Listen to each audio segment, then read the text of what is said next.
Fui una esposa infiel y le pedí la bendición a mi esposo para acostarme con otro. Pero él reaccionó con una venganza brutal, destruyó al amante, se lo contó todo a su esposa, me sacó del trabajo y me usa como un recuerdo vivo de mi traición.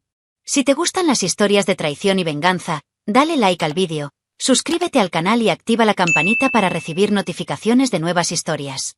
Me llamo Fernanda, tengo 38 años y llevo más de una década trabajando como agente inmobiliaria. Siempre he sido una mujer decidida y vanidosa, con mucha energía para alcanzar mis metas. Mi esposo, Ricardo, tiene 42 años y trabaja como analista de datos para una multinacional. Es de esos que se pasan el día inmersos en hojas de cálculo e informes. Llevamos 17 años casados y tenemos una hija de 19 años, Camila, que ahora estudia en el extranjero. Desde fuera, nuestra vida siempre ha parecido tranquila y estable. Pero por dentro, las grietas llevaban tiempo creciendo, y esa noche, todo llegó a su punto álgido. Era un jueves cualquiera, después de un largo día de trabajo, cuando me senté a la mesa de la cocina con Ricardo. Había preparado pollo con arroz y ensalada, pero apenas probamos la comida. Tenía el estómago revuelto, la mente me daba vueltas con pensamientos que llevaba meses reprimiendo. Él notó mi nerviosismo, dejó el tenedor y me preguntó directamente, ¿estás enferma? ¿O quieres terminar? Eso me hirió profundamente. No era eso, no exactamente. Pero era algo difícil de explicar sin sonar cruel. Porque a pesar de todo, todavía lo amaba. Era solo que algo había muerto entre nosotros. Intenté decírselo con cariño. Le dije que nos extrañaba. Que sentía que vivíamos como compañeros de piso, no como una pareja. Respiró hondo y guardó silencio unos segundos, como si intentara encontrar dónde nos habíamos perdido. Continué. Hablé del silencio en la casa desde que Camila se fue. De cómo cada rincón parecía vacío. De cómo nuestras conversaciones se limitaban a facturas, trabajo y lo que había en el mercado. Ningún afecto más allá del automático, ningún deseo de estar cerca. Era como si la llama se hubiera convertido en brasas, y ahora casi se estuviera apagando. Ricardo intentó interrumpirme, diciendo que era solo una etapa, que todas las parejas pasan por eso. Pero yo sabía que no era solo eso. Era algo más profundo. No era solo la rutina, era la indiferencia. La forma en que me miraba, y yo ya no veía a una mujer, solo a una esposa cansada. Y lo peor, ya no lo miraba con deseo. Con añoranza. Todo se volvió una obligación. El horario de trabajo, el horario de la cena, la hora de dormir. Una coreografía repetida, sin alma. Como si estuviéramos bailando una canción que ya no sonaba. A pesar de la incomodidad, no quería terminar nuestro matrimonio. Todavía no. La verdad es que quería rescatar lo que habíamos perdido. Pero no sabía cómo. Y lo peor, sabía que, dentro de mí, una parte empezaba a buscar ese algo más en otro lugar. Y eso me aterraba. Callar era traicionarme. Pero hablar podía destruirnos. Aún así, necesitaba decirlo. Necesitaba abrir la herida antes de que se gangrenara. Y eso hice. Lo miré y le dije que me sentía invisible, desconectada, necesitada y sola. No reaccionó como esperaba. En lugar de aceptar mi arrebato, pareció ponerse a la defensiva. Me preguntó qué esperaba que hiciera, como si mi sufrimiento fuera un capricho. Y eso me dolió aún más. Pero al mismo tiempo, entendí que tenía miedo. Al fin y al cabo, yo siempre era quien lo mantenía todo bajo control. La que resolvía las cosas, la que las reconciliaba. Ahora, le decía que no sabía si podría soportarlo más. Y por mucho que eso le doliera, a mí me dolía aún más. Porque, en el fondo, todavía quería que luchara por mí. Aquella noche terminé con un sabor amargo. Ricardo se encerró en su despacho y se quedó allí hasta tarde, como siempre que quería escapar de algo. Me dormí sola, mirando al techo y preguntándome si había hecho lo correcto. Y si esa conversación había sido el principio de nuestro nuevo comienzo, o el principio del fin. Pero algo dentro de mí me decía que lo más difícil estaba por venir. Porque una vez que abres la puerta a la verdad, la casa nunca vuelve a ser la misma. A la mañana siguiente, la tensión seguía presente.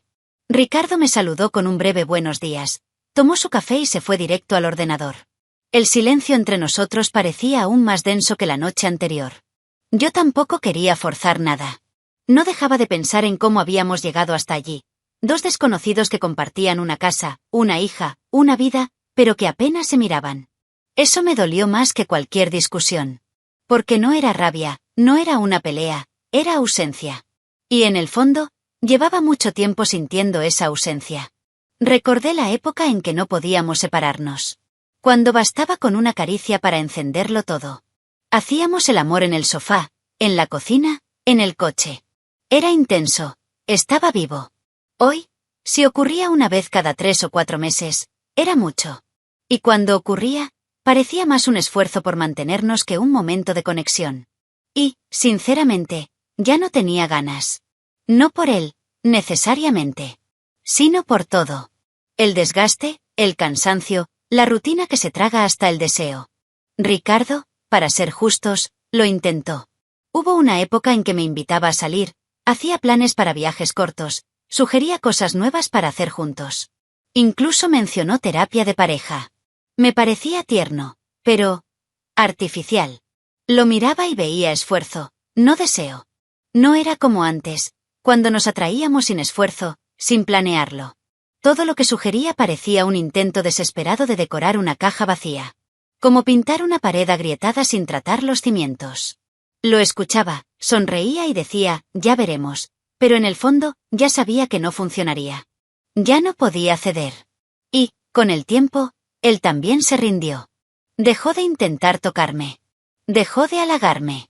Se acostumbró a nuestro vacío. Y yo, aunque sufría, también me acostumbré. La rutina se volvió anestésica. Nos despertábamos, trabajábamos, comíamos, dormíamos. Y al día siguiente, todo volvía a empezar. Sin pasión, sin sorpresas, nada. Solo el peso de los años y el recuerdo de lo que una vez fuimos.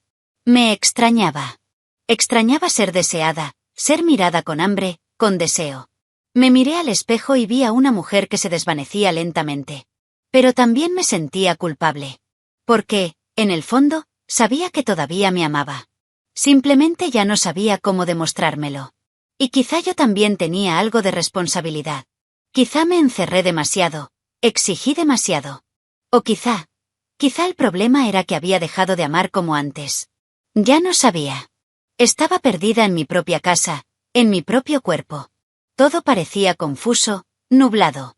Y fue en esta maraña de sentimientos que empecé a albergar pensamientos que hasta entonces jamás me habría atrevido a considerar. Esa conversación de la noche anterior fue el detonante. Había dejado salir un viejo dolor. Pero al hacerlo, también di cabida a nuevas ideas. Ideas peligrosas. No sabía exactamente qué quería. Pero sí sabía lo que ya no quería. Vivir en la oscuridad. Ser ignorada, ser invisible, ser solo un recuerdo de lo que una vez fui.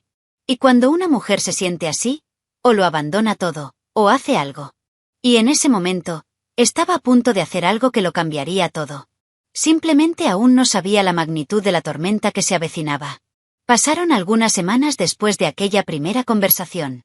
La tensión entre nosotros disminuyó un poco, pero el ambiente nunca volvió a la normalidad. Estábamos dando vueltas. Ricardo intentaba hacer su parte. Traía flores, preparaba cenas e incluso me sugirió que me diera un masaje juntos. Sonreí, le di las gracias, pero todo parecía tan ensayado. Y cuanto más lo intentaba, más me asfixiaba. Eso me distanciaba aún más. Fue entonces cuando decidí hacer algo impensable. Algo que, en mi mente, distorsionada por la necesidad y la confusión, podría salvar nuestro matrimonio. Una noche, después de otra cena silenciosa, le pedí hablar. Ya estaba a la defensiva, como si supiera que le iba a caer una bomba. Y así fue. Le dije que había pensado mucho en nosotros, en cómo podríamos reavivar la pasión.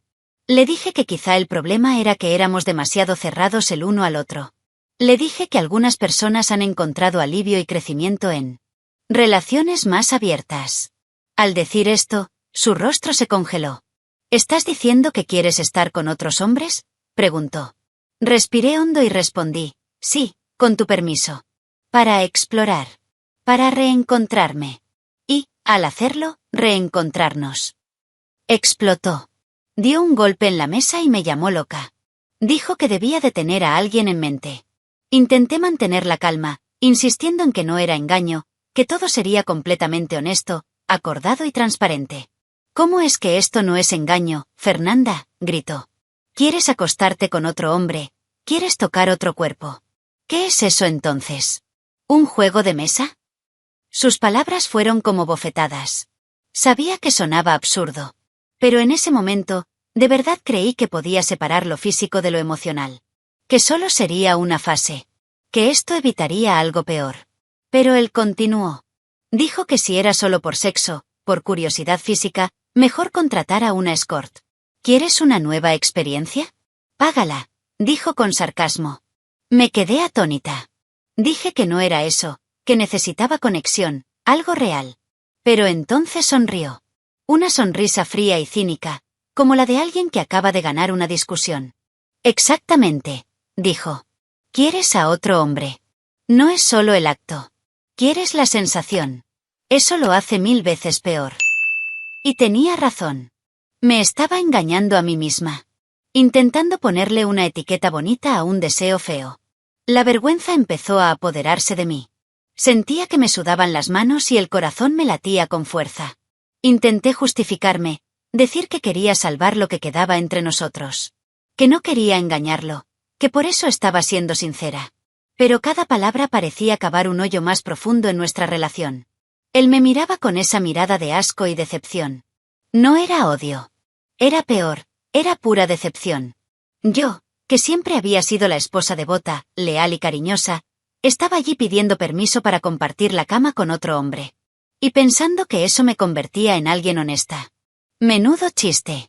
Ricardo se levantó, respiró hondo y dijo, me destrozaste hoy. Pero ya que tanto deseas esta explotación, entonces juguemos limpio. Pero en mis términos. Me quedé paralizada. No gritó, no me maldijo, simplemente habló con una calma que me asustó. Intenté preguntarle qué quería decir con eso, pero simplemente salió de la habitación. Subió las escaleras y me dejó sola con los platos sucios, la comida fría y el amargo sabor de mi propia hipocresía.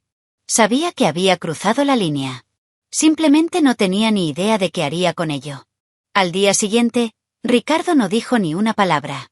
Se despertó temprano, se duchó, se vistió como si nada hubiera pasado y se fue a trabajar.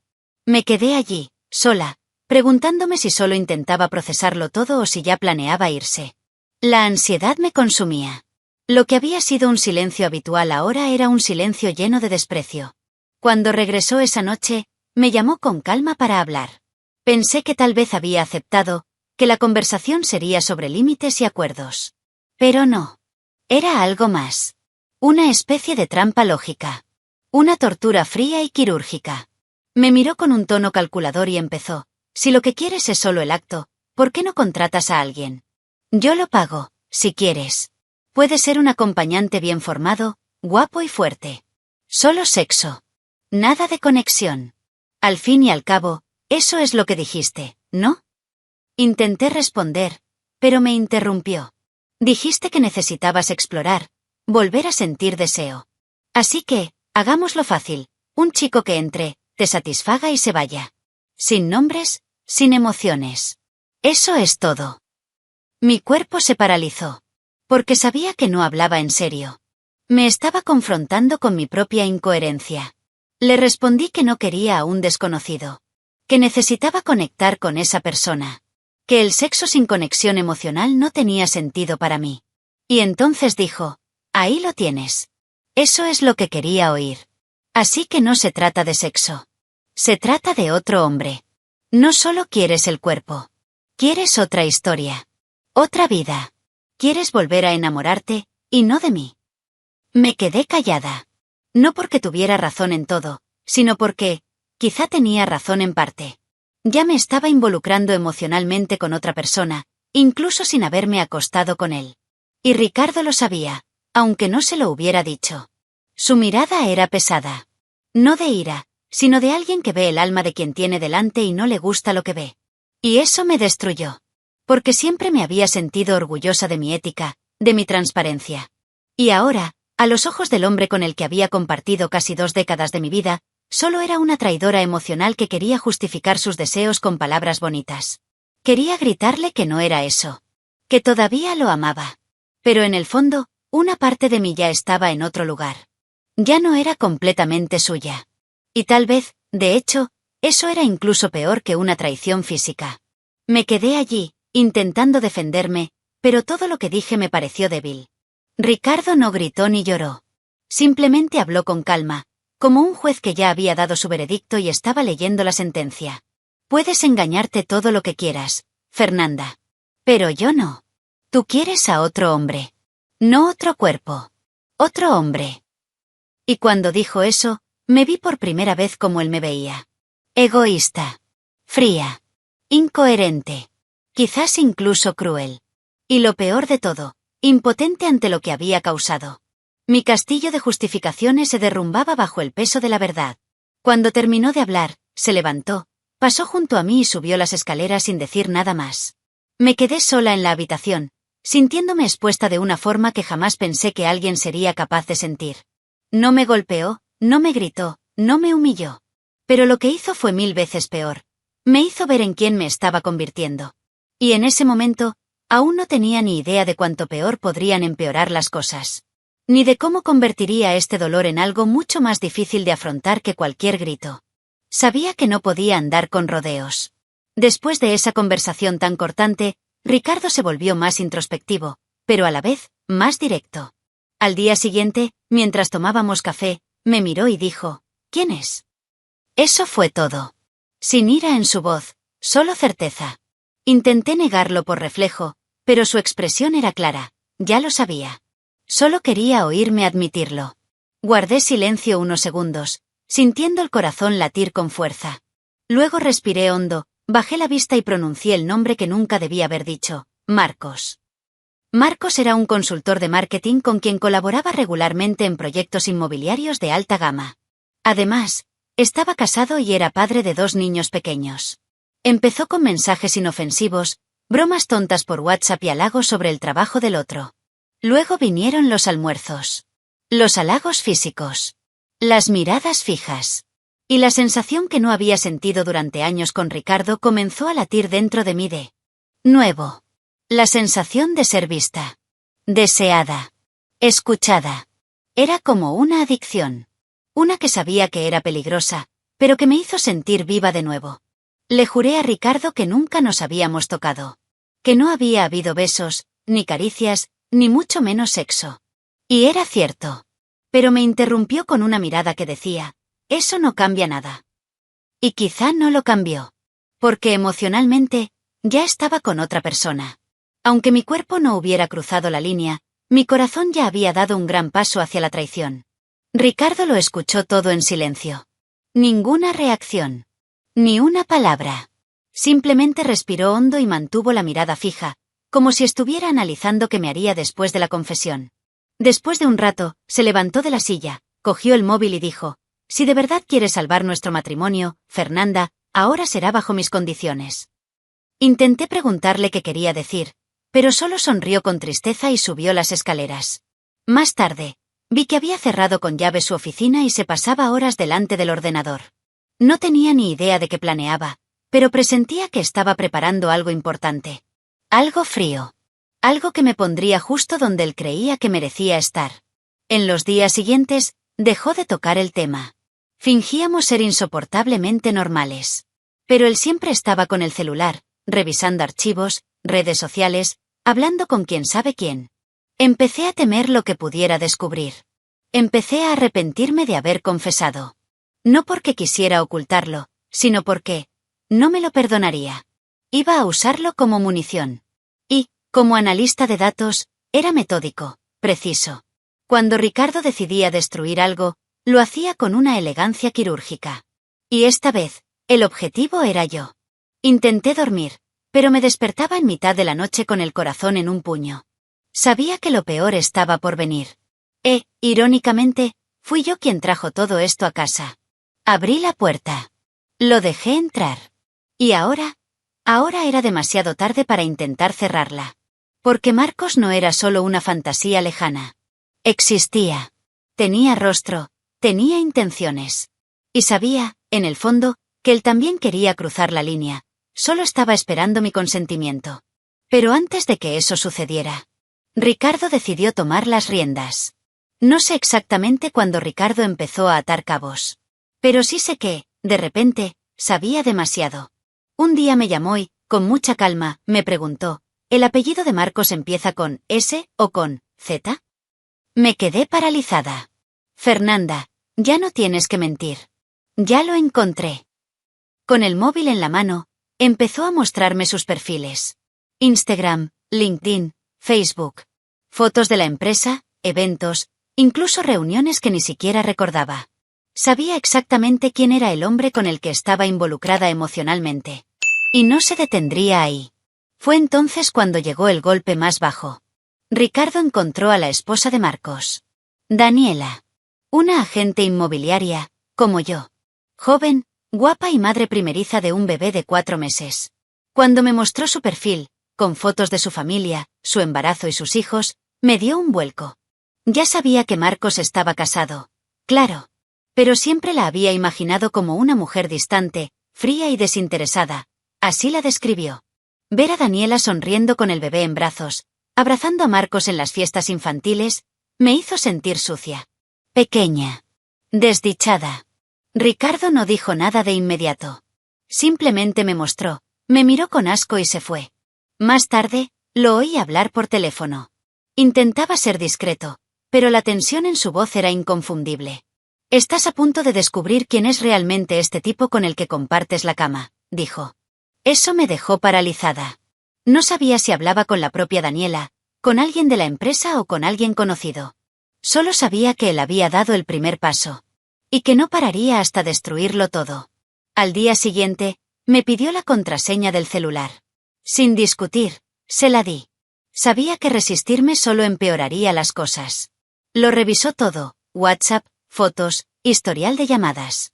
Encontró los mensajes intercambiados con Marcos. Algunos más atrevidos, otros simplemente llenos de tensión emocional. Nada explícito, pero todo, demasiado íntimo. Ricardo no gritó. Simplemente guardó las conversaciones, tomó capturas de pantalla y las pasó a una memoria USB. Estaba armando un expediente.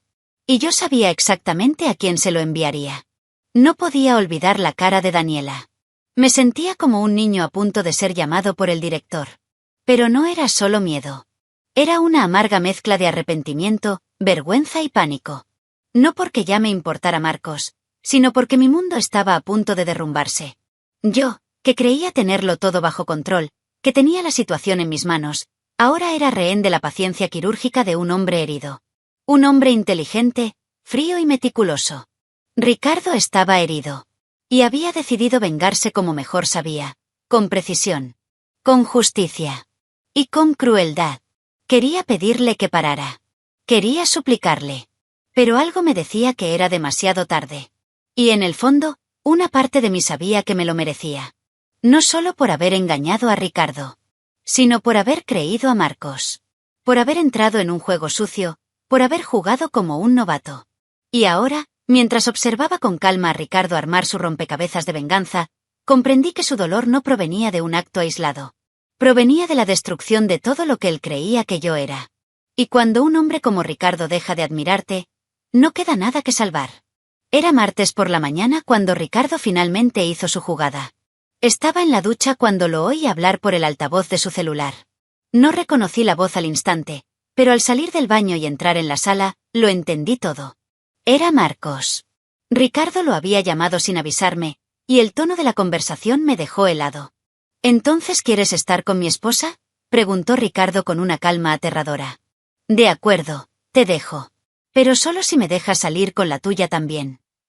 El silencio al otro lado era ensordecedor. Marcos se atragantó. Y ahí fue cuando empezó la crisis.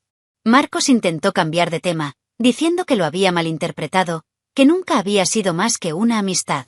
Ricardo se rió y dijo que tenía pruebas. Conversaciones, capturas de pantalla, grabaciones de audio, grabaciones. Tu esposa estará encantada de saber que te enamoraste de la corredora de la competencia mientras ella cuidaba al recién nacido, Marcos. Fue entonces cuando colgó. Pero Ricardo no se detuvo ahí. Abrió su portátil y localizó a Daniela. La contactó directamente por redes sociales. Le envió un mensaje frío y objetivo, con las pruebas adjuntas. E incluyó mi nombre. Mi cara. Mi culpa. Daniela respondió 2 días después. Fue suficiente para angustiarme. Su respuesta fue breve: gracias por abrirme los ojos. Poco después, nos enteramos de que se había ido de casa con los niños. Marcos intentó contactar a Ricardo por teléfono e incluso me envió mensajes desesperados. Pero el daño ya estaba hecho. Ricardo lo había derribado de un solo golpe. ¿Y yo? Fui utilizada como pieza clave de su venganza. El expediente que armó no se limitó a la esposa de Marcos. Ricardo también lo envió a la empresa donde Marcos trabajaba como consultor. En menos de una semana, Marcos fue destituido de su cargo por conducta inapropiada y conflicto de intereses. Sus contratos fueron congelados. La reputación que había construido durante años quedó destrozada por las capturas de pantalla y las acusaciones de acoso emocional en el trabajo. Ricardo no reveló nada públicamente, pero sabía exactamente a quién enviarla. Información, a qué departamentos contactar y con quién hablar. Lo hizo todo entre bastidores, como un estratega de guerra. Mientras Marcos intentaba recomponerse, yo observaba atentamente la destrucción causada por una decisión que, al principio, pensé que salvaría mi matrimonio. ¿Y Ricardo? Siguió con su vida como si acabara de terminar una tarea. Dormía plácidamente. Comía bien. Incluso volvió a ir al gimnasio. Cuando intenté hablar de lo que había hecho, simplemente dijo: tú lo empezaste. Yo lo acabo de terminar.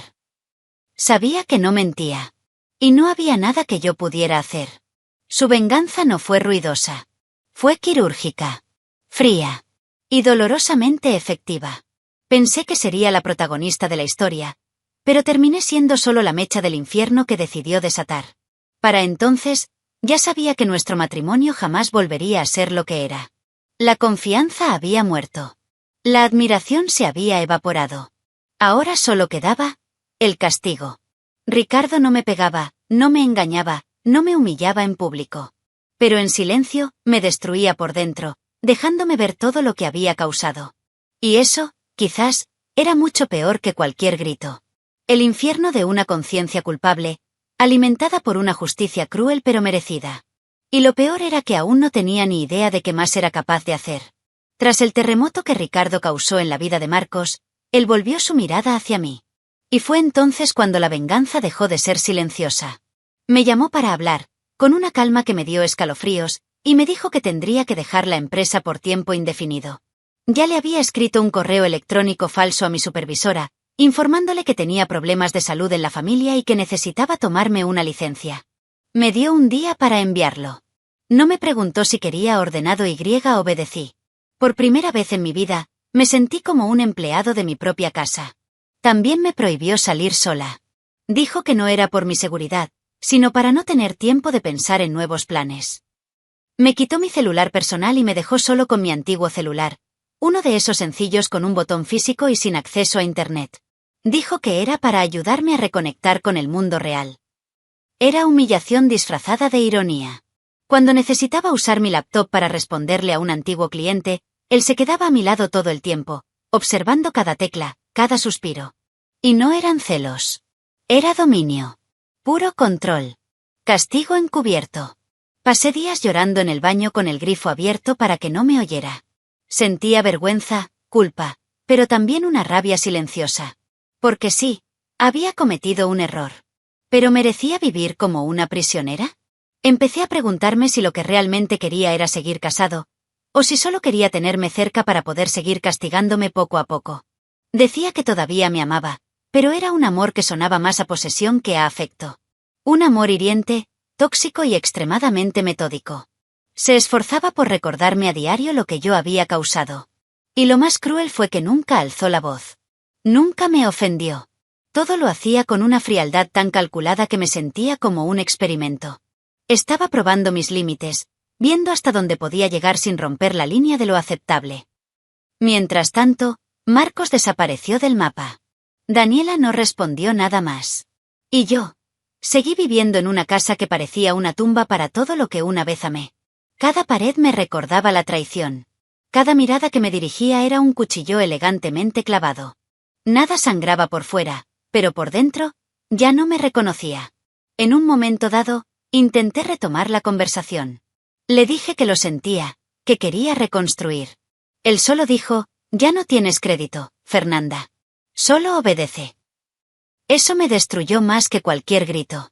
Porque me di cuenta de que ya no quería una esposa. Quería una sirvienta. Y lo peor, acepté. Por miedo, por culpa, por cobardía. Ya no era dueña de mi voluntad. Era una sombra de lo que había sido, intentando sobrevivir día tras día en un matrimonio que parecía una prisión con flores en las ventanas. Sabía que ya no confiaba en mí. Y con razón. Pero lo que no esperaba era volverme tan insignificante a los ojos de alguien que una vez me consideró todo para él. Yo era el amor de su vida. Y ahora, era el recuerdo viviente del dolor que cargaba. Un recordatorio constante de la mujer que destruyó un hogar, una confianza, una historia. Y aún así, me mantuvo cerca.